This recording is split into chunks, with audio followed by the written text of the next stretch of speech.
This week on Dialogue, the quarterly report, The Age of Connection.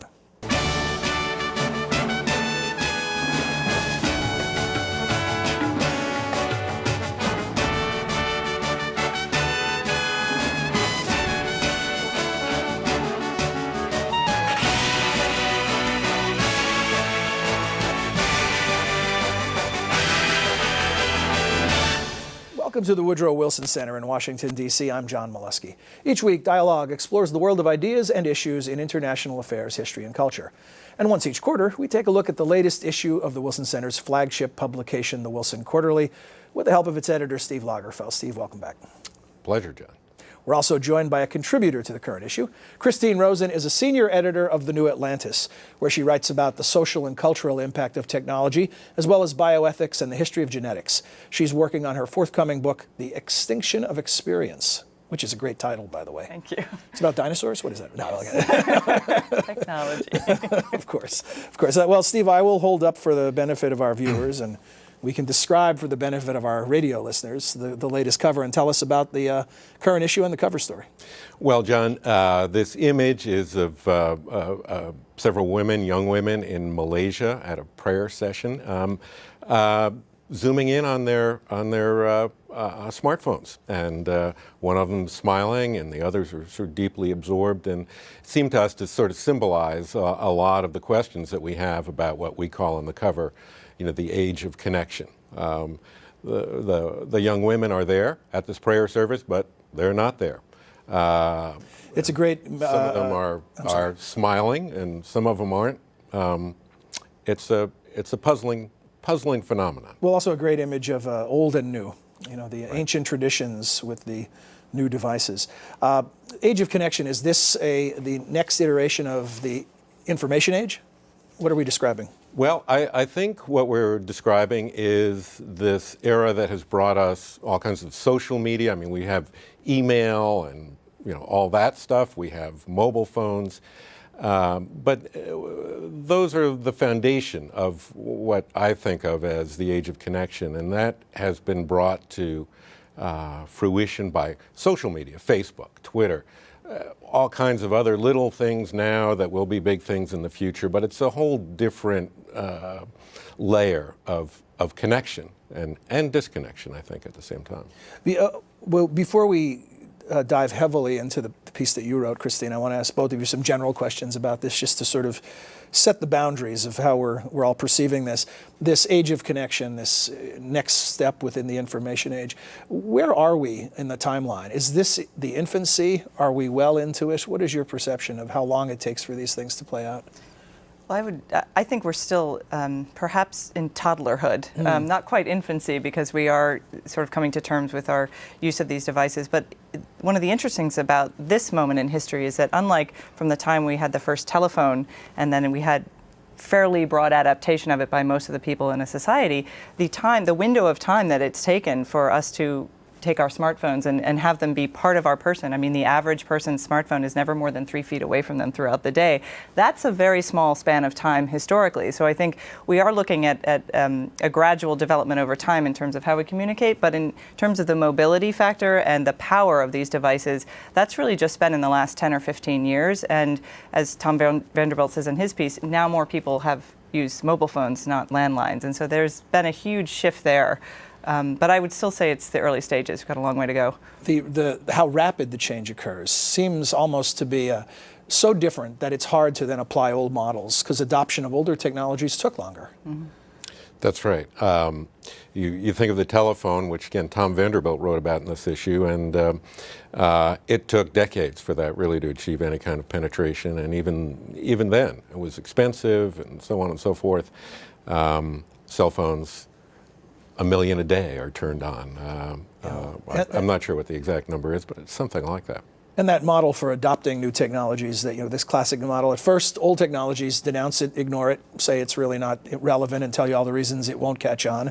And then when it begins to catch on, we get to that grandiose pronouncement stage. And you mentioned the piece on radio, and this is what Marconi said in 1912. The coming of the wireless era will make war impossible because it will make war ridiculous. Now, of course, we know what happened a couple years later. We're sort of at that stage now where there are people who are talking about how social media is the ultimate change engine for democratic movements. What are your observations about that? You remember last year, after the beginnings of the Arab Spring in Tunisia, I think Malcolm Gladwell wrote a piece in the New York Times where he was essentially challenging those who were heralding social media as the great change agent. Well, that was one of the big reasons, John, we did this cluster. We were partly inspired by the Arab Spring and all the talk that came out of that. And clearly social media and other digital media were important in those events. But how important and in what way and what maybe they didn't do, also seemed like important questions. And so one of the questions we wanted to know is, look, in the Arab Spring, social media allowed people in those countries dissidents to communicate with one another, to organize to some degree, to communicate their activities to the outside world. But that's wonderful, but that's not exactly the great hope that's held out by the digital utopians, I'll call them for lack of a better term. It's going to make us a small world, a global village. It's going to bring us all together. And the funny thing about the Arab Spring is, in that sense, that there's not really a lot of evidence that really happened. Did it bring the Arabs closer to the Israelis, or the Arabs closer to the French, or nations closer to one another? Question mark. Well, some would say what it did do is break through the typical means of government control, the top-down control on communication, and it did provide a back door so that people could share information. Where do you come down, Christine, on this question of how important a factor this is? Are we caught up in sort of technology hype where we're overstating it, or is this the ultimate game changer? I think what's interesting is how much people in the West watching these revolutions on their screens hype it more than the people who are participating in the revolutions themselves. So at the end of the day, it still required people to leave their homes, go out into a square and risk their lives, many of whom lost their lives, for democracy, more open institutions.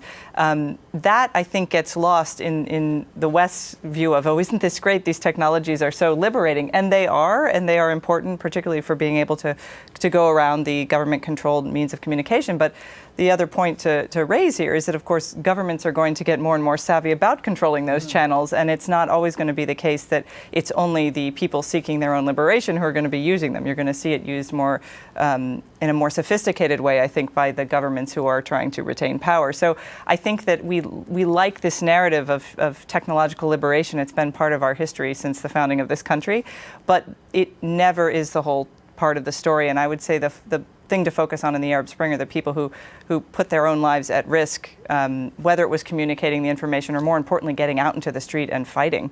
That's the focus I think we should have. Destruction of community, bad for privacy, social isolation, increased risk of identity theft, more direct marketing.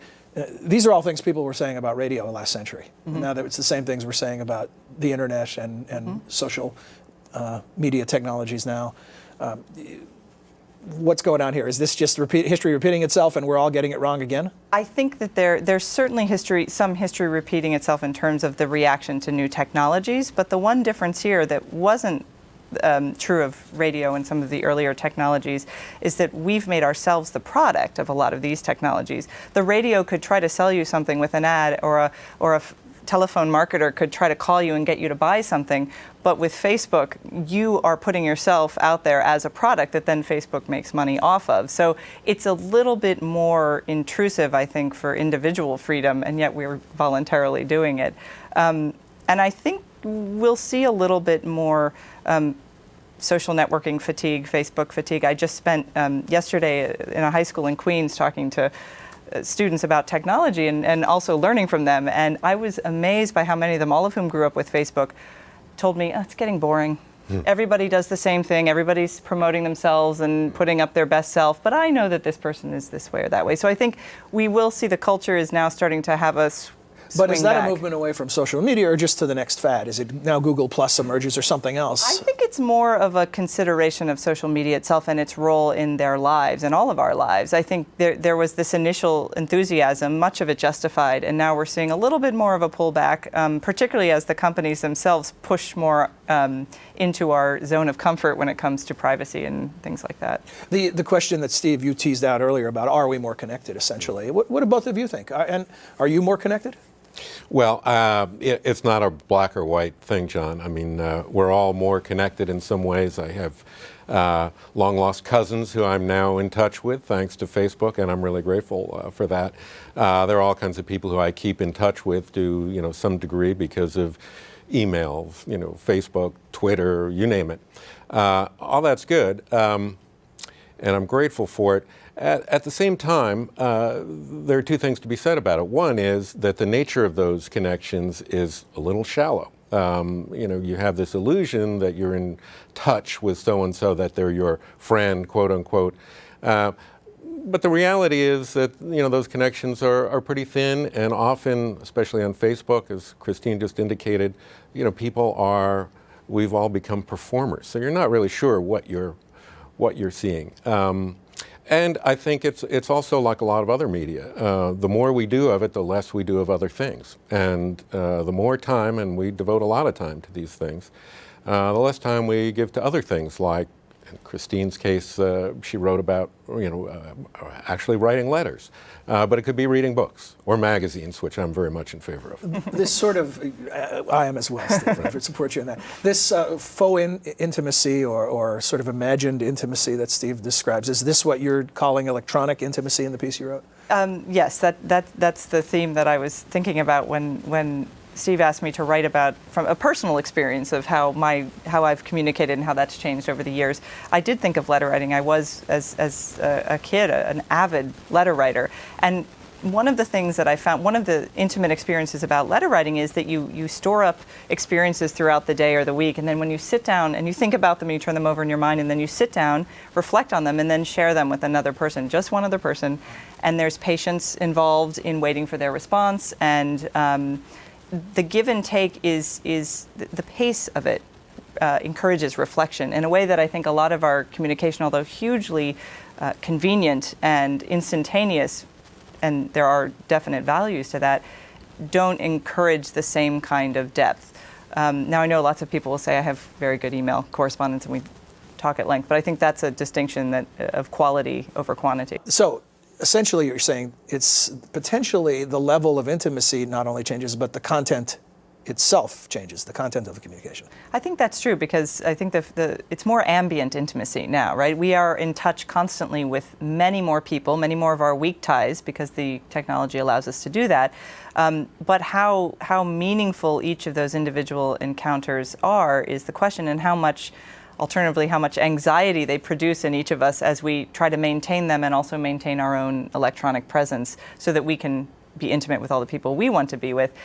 It starts to become a little bit more stressful, I think, than the old-fashioned days of sitting down and just writing a letter, because we are intimate with many, many more people than just the one we're communicating with at any given time. And we're starting to see some studies coming out that suggests we are more anxious about maintaining these connections, which is an irony considering these technologies are created to make us more in touch with each other. Right. Talk about that a bit more, this notion of this new anxiety manufactured for a lot of reasons. You touch on the article about one of the reasons is something that you mentioned, that people are watching us now. We're almost performing. The notion of, when you wrote those letters back in your youth, you were fairly confident that only the recipient was reading them. That's right. I had an audience of one, and he also had an audience of one. And I think the difference now and what they're finding certainly with social networking sites is that because we all try to put our best face forward, this is the problem, is that Facebook only has a like button, not a dislike button, so no one's going to be too judgmental. And yet, so we have to find ways around that. And people are judging each other online in the same way that they would face-to-face. The difference is that if you see everyone in your broad network having fun, going to all these great parties, well, what if you weren't invited? Or what if you didn't really have much going on that month? You start to feel a little less confident about your own status. And the studies bear this out. There's some early studies that show the more time you spend on a site like Facebook, the less happy you are with your own life. And that makes sense if you think about how the presentation of self that we're all This is sort of the digital version of Keeping Up with the Joneses, an old concept where you just by comparison, you're less happy. But do either of you still use one of these and actually write on paper? I do. I often do my first draft of any piece by hand. You do, longhand, the yes. entire draft. And then I'll And put is it on there the is that computer. purposeful? In other words, do you acknowledge that your brain works differently when you're putting pen to paper than when you're Yes, typing on a keyboard? absolutely. And it makes me think and be more disciplined in the structuring of a piece, I think, to write by hand. Cut and paste allows you to kind of manipulate things. And then I do put it on the screen, and then from there we'll print it out and make revisions. Right, there are but certain often, efficiencies there. often for essays, I will start with longhand. And you Mr. Lagerfeld? Still Well, on I a pen? am an ancient partisan of the Bic banana and the white legal pad, but I had to make the transition long ago to Smith Corona typewriter, actually, and now I write on a computer mostly. I do find, and I've been doing that for a long time, and I couldn't write any other way, but I do find that when I edit, either myself or others, I have to print it out and see it on paper. And, I don't think it's just me. I think there's something different about that experience. And I judge my own work. I'm a professional editor. I'm probably not going to do as good or as thorough a job or as thoughtful a job if I try and do it on the screen. And I do some of it on the screen, but always I get to paper.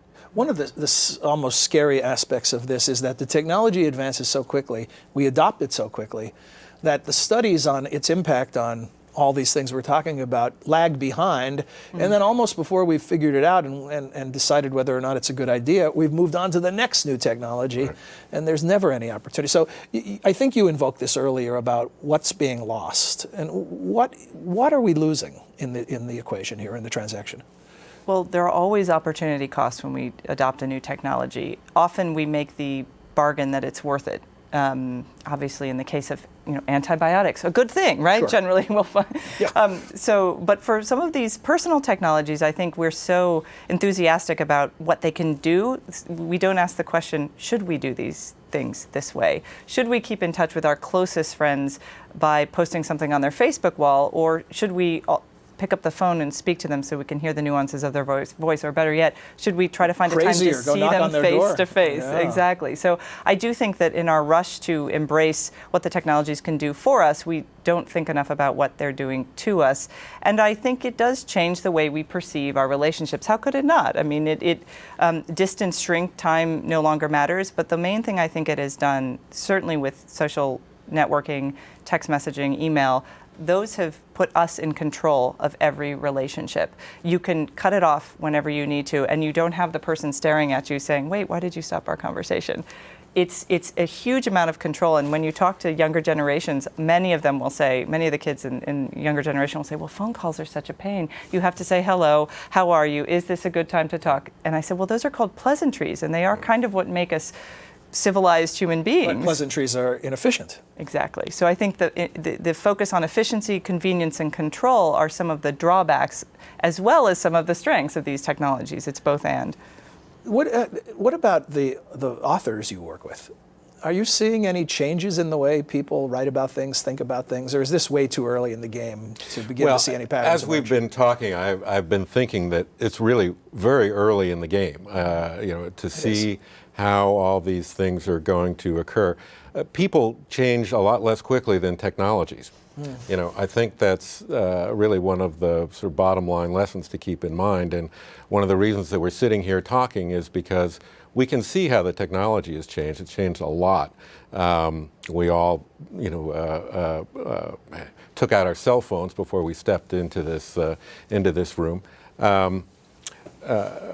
But people change, for all the superficial things that happen, people change a lot less quickly. And that's what we're talking about. We don't know yet how that's really going to go, but we're watching it. About that, we got rid of our cell phones before we sat down here, which I want to thank both of you for not texting while we're speaking. But if we were sitting at a restaurant, that's not an uncommon scene that one of us or more than one of us would be glancing repeatedly at his or her Are device. we almost through here? See, that's it, I'm afraid. So there's another aspect to this too, where not just the thinking, the cognitive implications, but also just the social implications of manners, how we interact with each other face to face via these devices. It's all happening so fast that we're not sorting that out. And you see lots of frustration out there. People are angry at people. In some cases, when it's a public health risk, like texting while driving. Right. But another when it's just the personal inconvenience. You use the term, I wrote it, internet porn? Intimacy porn. Yep. Internet porn, we know what that is. I don't have to ask Plenty of that out question. there. But intimacy porn, what were you describing? So I was thinking about how we all feel when we scroll through everyone's updates on Facebook or read someone's Twitter feed and then go through our email inbox, and you're getting a huge amount of information. Which I do every morning. You get quick exactly, you scan it all. But like the difference between pornography and actual sex with another human being, it's a different kind of intimacy. I mean, you're getting this kind of gloss that's been packaged, that's also been filtered through a particular technology where you have to abide by its boundaries, like you do on Facebook or Twitter. It's very short, it's easily skimmable. So it's a kind of efficient way of being intimate with people, and I think that's, again, it goes to this convenience and control point as well. That's fine for a great many of our interconnections. It's not good for your true friendships. It's not good for real relationships. One of the things, I think Steve's right, we evolved to be able to read each other's faces. This is a skill that we are clearly supposed to have as a species, and I think we relinquish it at our peril. I think we don't, and it is a learned skill. Some people are better at reading others' signals, and I think as a generational question, it does concern me. A lot of the younger kids I meet won't look me in the eye for as long as I'm used to having someone of my own generation look me in the eye. So, what about those students you met with this week? So they are interesting. There were a couple scrolling under the table.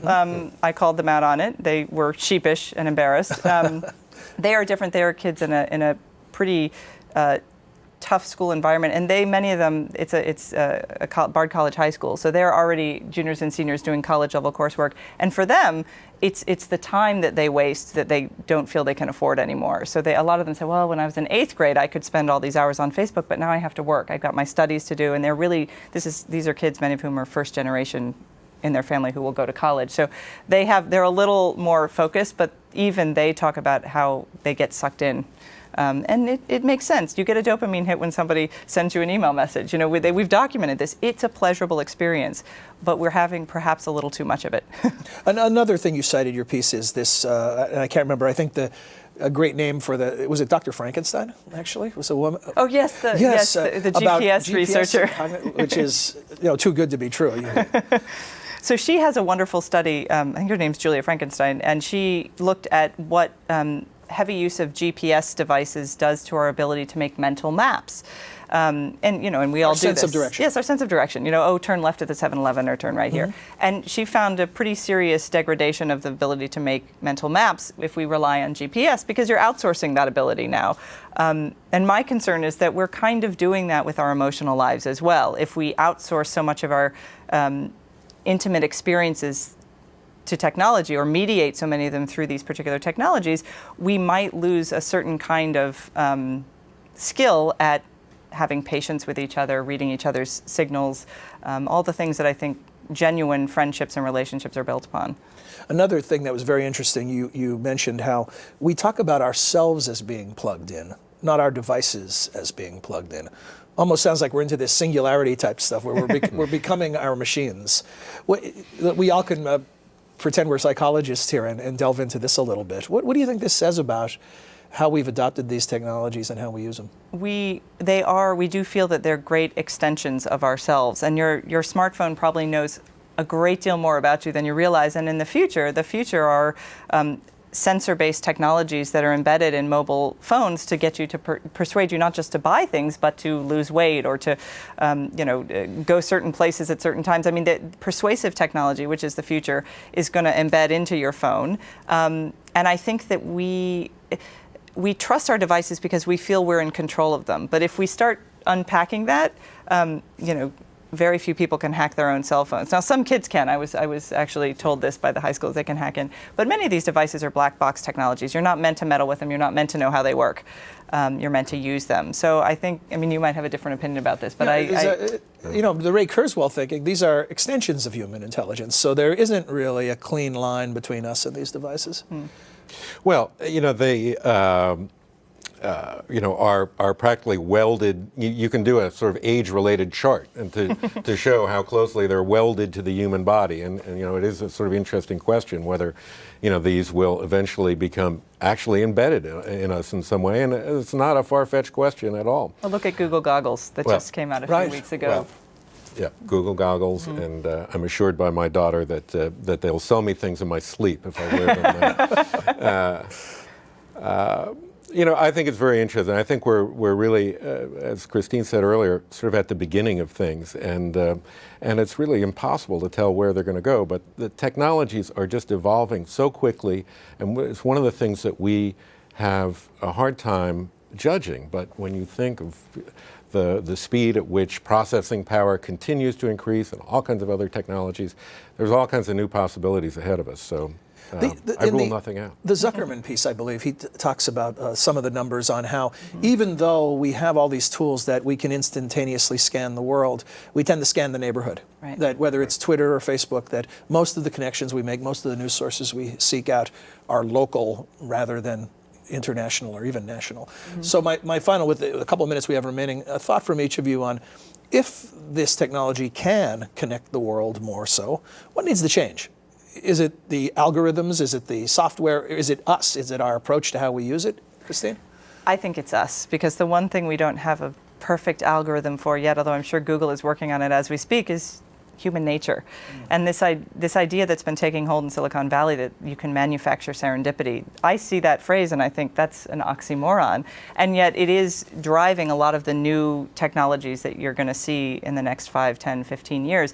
I think Zuckerman's piece was interesting. One of the things he said is, well, if Google can filter all the results of the best pizza in your neighborhood, why can't it also encourage you to see certain things teach you new things? And I think that's where the question of serendipitous interaction and knowledge versus information comes into play. I think we need to be greater seekers of knowledge, which is not the same thing as finding out information. Steve, Christine, thank you very much for terrific pieces in the magazine and a terrific discussion today. Lots to think about. We'll return next week with another edition of Dialogue. Until then, for all of us at the Wilson Center, I'm John Molesky. Thanks for joining us. We'd like to hear from you. Please send your questions or comments to dialogue@wilsoncenter.org. You can also follow us on Facebook. Search Dialogue Radio and Television. Our host Twitter feed is twitter.com/John Milewski. Dialogue is a co-production of the Woodrow Wilson International Center for Scholars and MHZ Networks. Dialogue is available via broadcast, cable, satellite, and telco on MHZ Worldview throughout the United States. To see how to watch where you live, visit www.mhznetworks.org.